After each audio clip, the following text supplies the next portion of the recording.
Magandang gabi. Welcome sa Pampatulog Stories. Ngayon, isantabi mo muna ang lahat ng pagod, ingay, at mga iniisip sa maghapon.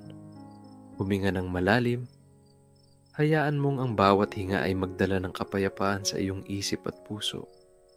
Sa gabing ito, samahan mo akong pakinggan ang isang tahimik na kwento tungkol sa isang binatang kargador na ang tanging pahinga ay sa lilim ng isang punong mangga.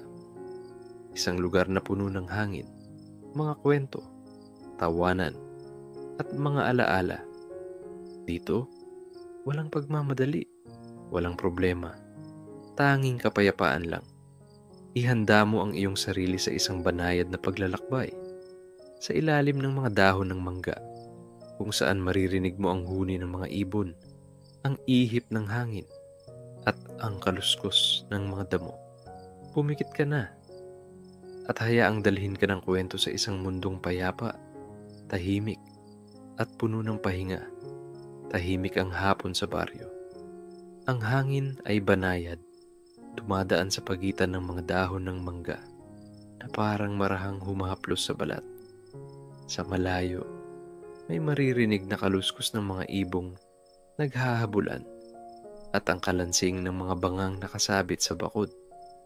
Sa ilalim ng pinakamatandang punong mangga sa baryo, naroon si Ramon, isang binatang kargador tuwing anihan.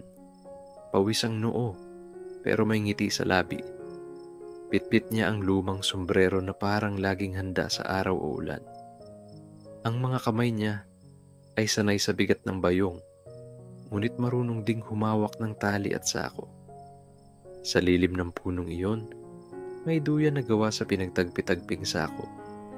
Iyon ang duyan ni Ramon. Siya mismo ang gumawa, kahit ilang beses siyang muntik mahulog noong unang subok. Tuwing tanghali o hapon, doon siya humihiga. Doon niya naririnig ang mga ibon, nararamdaman ang hangin, at minsan, doon na rin siya nakakatulog ng walang balak. Habang humahaplos ang hangin sa mukha niya, bulong ni Ramon, ang sarap ng hapon kapag may lilim. Dahan-dahan niyang isinara ang mga mata, habang sa paligid ay patuloy ang mga malalambing na tunog ng kalikasan, parang musika ng pahinga. Ang tahimik na hapon ay parang yakap ng panahon, at sa lilim ng mangga, nagsisimula ang kanyang kwento. Maaga pa lang, gising na si Ramon. Nakaupo siya sa ilalim ng punong mangga, hawak ang piraso ng lubid na kinakalawang na sa tagal. Sa tabi niya, may lumang sahako na kulay abo. Iyon ang magiging duyan niya. Hindi mamahalin, pero sapat para sa isang katawang pagod. Pwedeng ganito siguro. Bulong niya habang sinusubukang itali ang isang dulo sa matabang sanga ng mangga. Una niyang subok, pak! Napigtas. Napakamot siya ng ulo. Aray ko naman. Hindi pa nga ako nahiga. Tinapon na agad ako ng sanga, sabi niya sabay tawa. Maya-maya, may dalawang batang dumaan, si Tonton at Lira. Nagtataka sila sa ginagawa ni Ramon. Kuya Ramon, anong ginagawa mo dyan? Tanong ni Lira. Gagawa ako ng duyan, para may higaan ako habang hinihintay kong mahulog ang mga hinog na mangga.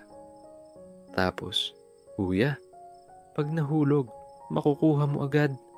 Tanong ni Tonton. Oo, pero mas madalas. Ako muna ang nahuhulog. Sabay tawa ni Ramon. Nagtawanan ng mga bata. Nang matapos niya ang pagkakatali ng sako, dahan-dahan siyang humiga. Sa unang sandal pa lang, crack! Bumigay ang tali sa kabilang dulo at bumulagta si Ramon sa damuhan. Nagtatakbuhan ang mga bata sa kakatawa. Kuya Ramon, duyan ba iyan o bitag? Sigaw ni Tonton. Napangiti si Ramon. Tinapik ang damuhan at sabi, ayos lang. May practice round lang talaga. Pangalawang subok, gumamit siya ng mas makapal na lubid na galing sa lumang bayong. Ngayon, matatag na ang duyan. Dahan-dahan siyang humiga. sabay buntong hininga. Ah, ayan, ito ang tunay na upuan ng hari. Biro niya habang nakapikit. Habang nakahiga, tinitingnan niya ang mga dahon sa itaas. May sinag ng araw na sumisilip sa pagitan ng mga sanga. Ang hangin ay dahan-dahang umiihip at bawat ihip ay parang kurot ng lamig sa noo. Sa ganitong mga sandali, nakakalimutan niya ang bigat ng trabaho, ang pagod, at ang ingay ng paligid. Minsan, may dumadaan na matandang babae na si Aling Baby. "Aba, Ramon, baka naman tamad ka na dyan ha," sabi nito. "Hindi po, Aling Baby. Nagpa-practice lang po ako ng pahinga technique. Naku, kung may paligsahan sa tulog, panalo ka na." Sabay silang nagtawanan. Sa lilim ng mangga, si Ramon ay parang hari sa kanyang maliit na kaharian. Walang trono, pero may duyan. Walang korona, pero may sombrero. Tuwing humihiga siya roon, ang kanyang mundo ay nagiging simple. Langit sa itaas, lupa sa ilalim, at ang hangin sa pagitan na kumakantang parang kundiman ng hapon. Sa bawat pag-ugoy ng duyan, tila sinasabi ng punong mangga, "Pahinga ka lang, Ramon. May bukas pa ulit." At sa bawat pagngiti niya, tila sinasagot niya rin, "Salamat, mangga. Sa lilim mo, may kapayapaan ako." Tanghali na at ramdam ni Ramon ang init ng araw. Pero sa lilim ng punong mangga, malamig pa rin ang simoy ng hangin. Nakahiga siya sa duyan, marahang inuugoy ang sarili, habang pinagmamasdan ang mga langgam na abalang umaakyat sa sanga. Sa di kalayuan, may narinig siyang pamilyar na tinig. "Ramon, may suman ako. Baka gusto mo." Sigaw ni Aling Baby, ang tindera ng kakanin sa baryo. Tumawa si Ramon. "Yan ang gusto ko, Aling Baby. Suman at sermon. Sabay." Kung puro pahinga ang gagawin mo, baka pati mangga ay tamarin mahulog," sagot ni Aling Baby. Pero may halong tawa rin. Umupo si Ramon sa ilalim ng puno. Nilapag ni Aling Baby ang bilao ng suman. Tapos sabay silang kumain habang nakikinig sa mga huni ng ibon. "Ang sarap talaga ng simoy dito," sabi ni Aling Baby.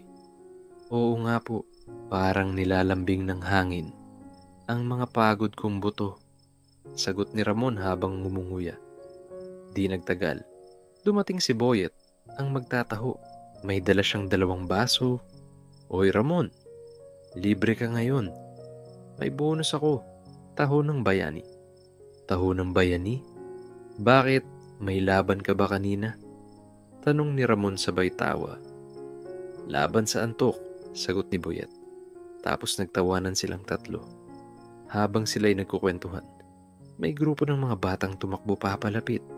Bit-bit nila ang tansan at holen, halatang galing sa laro. "Kuya Ramon, pwede po kami dito maglaro?" tanong ng isa. "Oo naman, basta huwag niyo lang tatamaan ang holen ng duyan ko," sabi ni Ramon.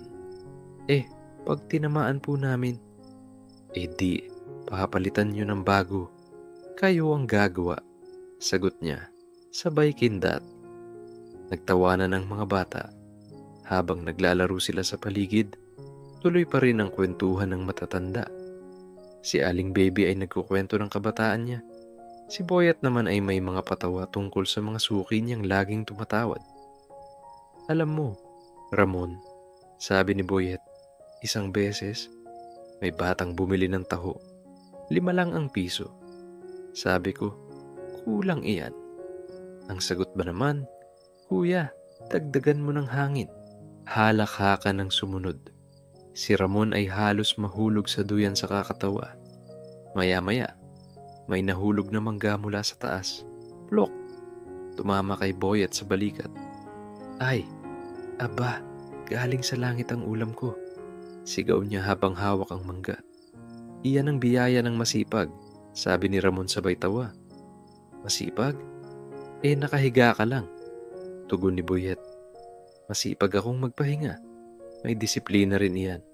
Sa gitna ng tawanan, dumaan ang banayad na hangin. Ang mga dahon ay sumasayaw at ang duyan ni Ramon ay marahang gumagalaw. Ang lilim ng punong mangga ay tila naging maliit na tahanan ng lahat. Lugar ng kwento, ng tawanan, at ng munting kapayapaan. Habang papalubog ang araw, isa-isang umalis ang mga tao. Naiwan si Ramon, nakatingin sa langit na kulay kahel. Sa isip niya, ang sarap pala ng pahinga kapag may kasama kang marunong tumawa. At doon, dahan-dahan niyang ipinikit ang mga mata habang umaawit ang mga ibon ng huling nota ng hapon. Maagang nagising si Ramon kinabukasan. Malamig pa ang hangin at may manipis na hamog sa paligid ng bukirin. Mula sa bintana ng kanyang maliit na bahay, tanaw niya ang punong mangga sa di kalayuan. Nakatayo pa rin, tahimik, at tila handa na sa isa na namang araw ng anihan. Bit-bit ni Ramon ang bayong, tali, at sombrero niyang luma na parang paboritong kasama sa lahat ng trabaho. "Sige, mangga, tulungan mo ko ha," sabi niya habang papalapit sa puno. Pinagmasdan niya ang mga sanga na puno ng hinog na prutas, dilaw na dilaw, at amoy tamis ng araw. Sa paligid, nagsimula nang magdatingan ang mga kargador at mamimitas.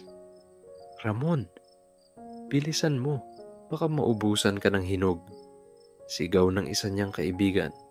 "Kalma lang," sagot ni Ramon. Ang mangga, hindi iyan tatakbo. Habang abala ang lahat, sinimulan niyang ipunin ang mga nalalaglag na mangga sa lupa. Isa-isa niyang nilalagay sa bayong, maingat para hindi magkabugbog. Sa gitna ng trabaho, bigla siyang nadulas dahil sa isang hinog na mangga. "Aray ko!" sigaw niya, sabay upo sa damuhan. Tumawa ang mga kasama. Yan ang napapala ng mahilig magpahinga. Kahit mangga, pinapadulas ka. Biro ng isa. "Hindi ako nadulas, tinulak ako ng biyaya," sagot ni Ramon, sabay tawa rin. Lumipas ang ilang oras. Puno na ang mga bayong at amoy mangga na ang buong paligid. May ilang batang tumutulong mag-ipon ng maliliit na prutas sa lupa, habang ang matatanda ay nag-aabot ng tubig at merienda.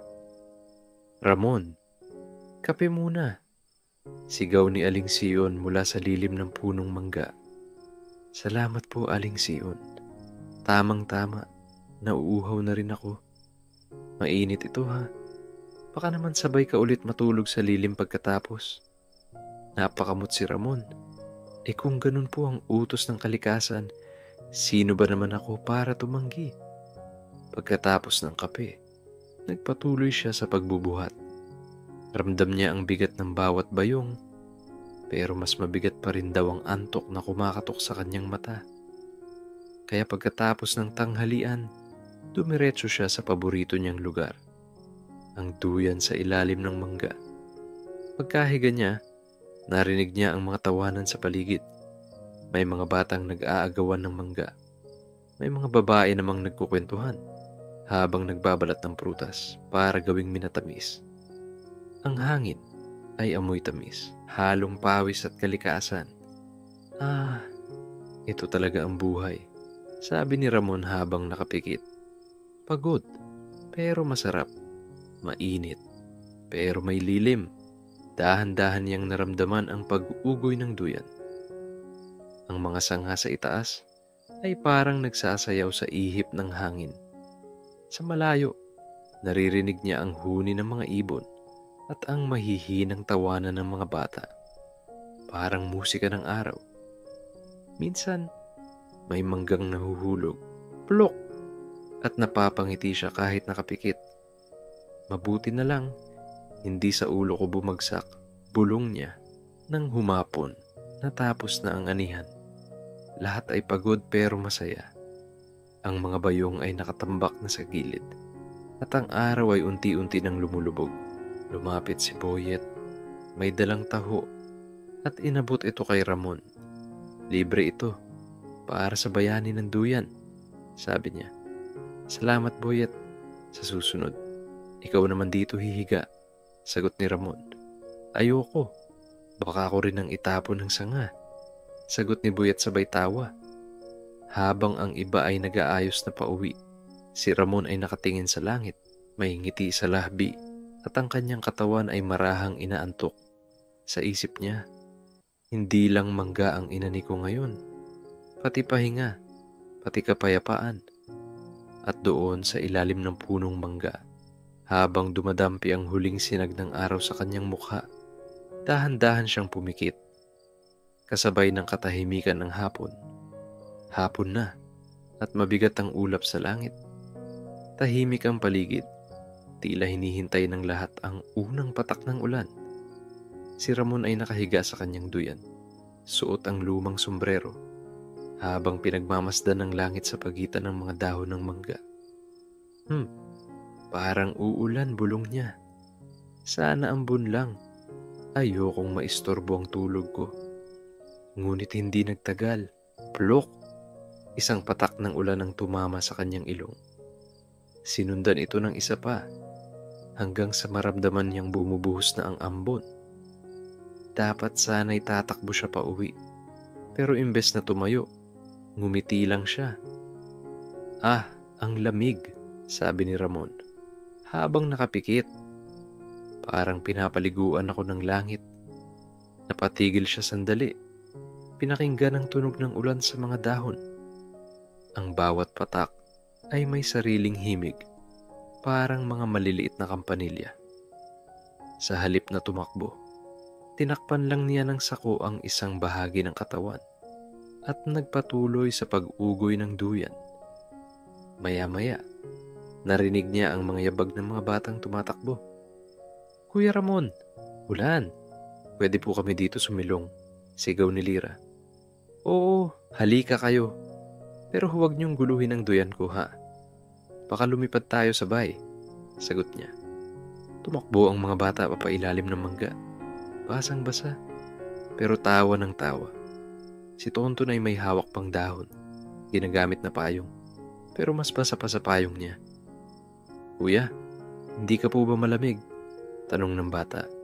Hindi, sanay na ito. Kargador ako, kahit ulan. Karga pa rin ngiti, sagot ni Ramon sabay kindat. Nagsitawanan ng mga bata. Ilang sandali pa, sumabay na rin si Ramon sa tawanan nila. Ang hangin ay lumamig pa, at ang mga patak ng ulan ay tila mas lumalakas. Pero sa ilalim ng punong mangga, ligtas at payapa silang lahat.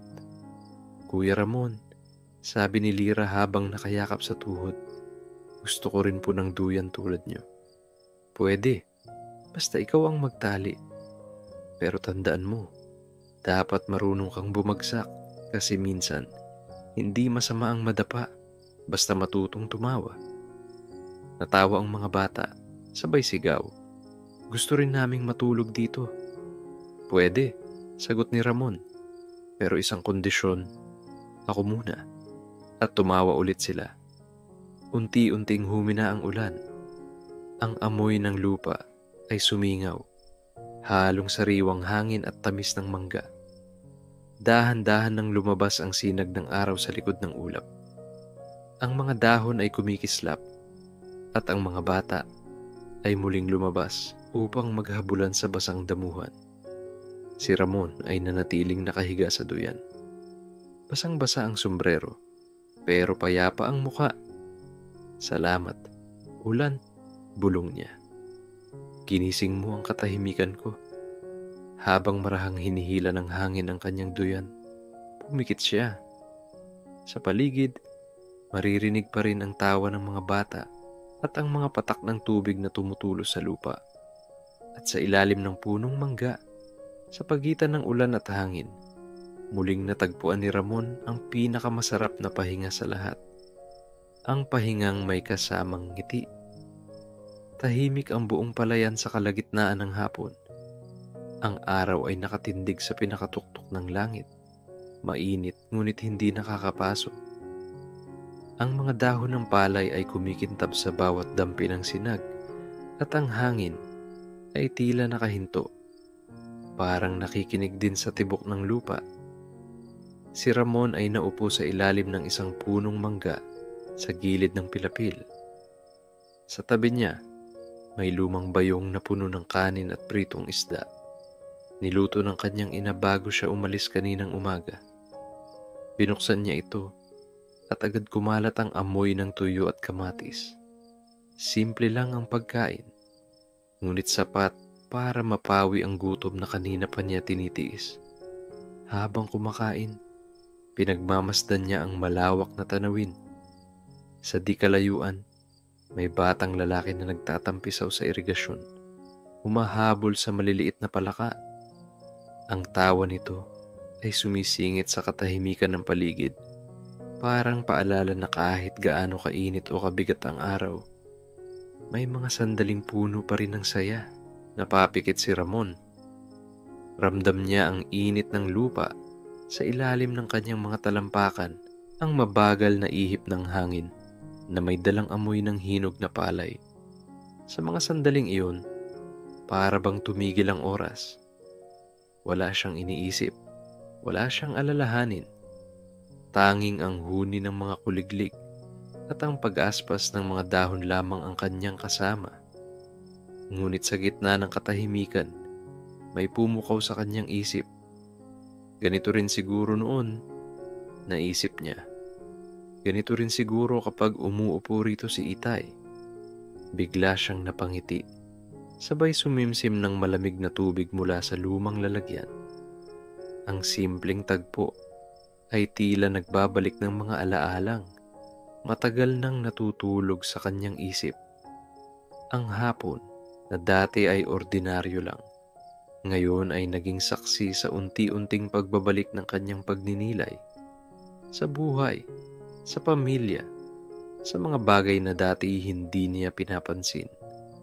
Lumipas ang ilang minuto, dahan-dahan niyang isinara ang bayong, tumayo, at muling naglakad sa pilapil. Ang mga aninong bumababa mula sa langit ay nagsisimulang humaba, at sa bawat hakbang, parang may kakaibang katahimikan na bumabalot sa kanya. Ang hapon ay hindi na lamang mainit o nakakapagod. Ito ay naging pahinga. Isang sandaling nagpapaalala sa kanya kung gaano kasimple, ngunit gaano rin kaganda ang mabuhay sa gitna ng mga bagay na dati hindi niya binibigyang pansin. Pagsapit ng gabi, unti-unting lumambot ang paligid. Ang dating matinding init ng hapon ay napalitan ng malamig na simoy ng hangin na dumarampi sa balat. Ang mga bituin ay nagsimulang magningning sa kalangitan, tila maliliit na ilaw na nagbabantay sa mga natutulog na palay. Si Ramon ay muling bumalik sa ilalim ng punong mangga, sa lilim na kanina'y nagsilbing pahingahan niya. Ngunit ngayong gabi, iba na ang pakiramdam. Ang lilim ay tila yakap ng katahimikan. Ang paligid ay puno ng mga huni ng kuliglig, at sa malayo, maririnig ang marahang pagtahol ng aso.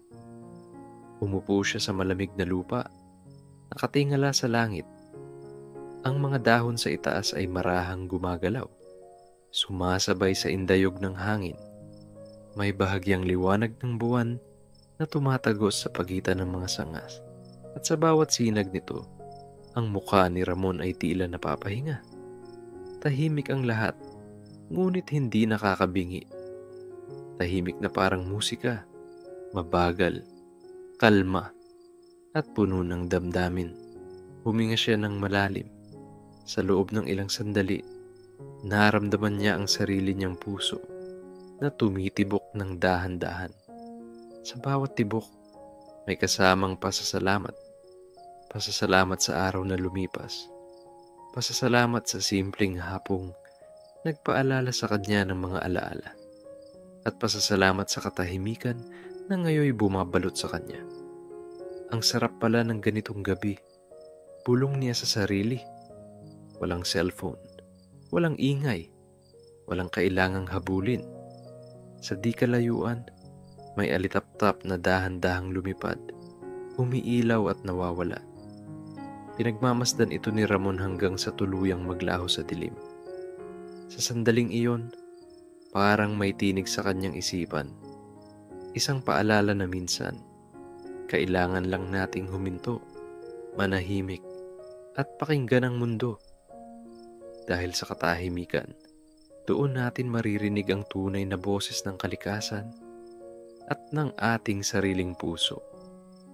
Humiga siya sa ilalim ng punong mangga, ginamit ang kanyang kamay bilang unan, at marahang ipinikit ang mga mata. Ang huling nakita niya, bago siya tuluyang nakatulog, ay ang liwanag ng buwan, dumarampi sa dahon. Parang sinasabi, "Pahinga ka na muna, Ramon. Bukas, panibagong araw ulit." Tahimik na muli ang gabi. Ang mga dahon ng mangga ay marahang sumasayaw sa ihip ng hangin. At sa lilim nito, natutulog si Ramon, payapa at kontento. Kung ikaw man ay pagod ngayong gabi, alalahanin mo si Ramon, na kahit gaano kabigat ang araw, lagi pa rin niyang natatagpuan ng pahinga sa lilim ng mangga. Kaya bago mo ipikit ang iyong mga mata, kung nagustuhan mo ang kwentong ito, huwag kalimutang i-like, i-share, at mag-subscribe para sa mas marami pang mga kwentong pampatulog, puno ng kabaitan, katahimikan, at pagninilay. Pakinggan mo ulit kapag gusto mong mapawi ang pagod o kung nais mong makatulog ng may ngiti sa labi. Matulog ka na at naway dalhin ka ng iyong mga panaginip sa ilalim ng punong mangga kung saan ang lahat ay payapa, mabagal, at puno ng pahinga. Magandang gabi.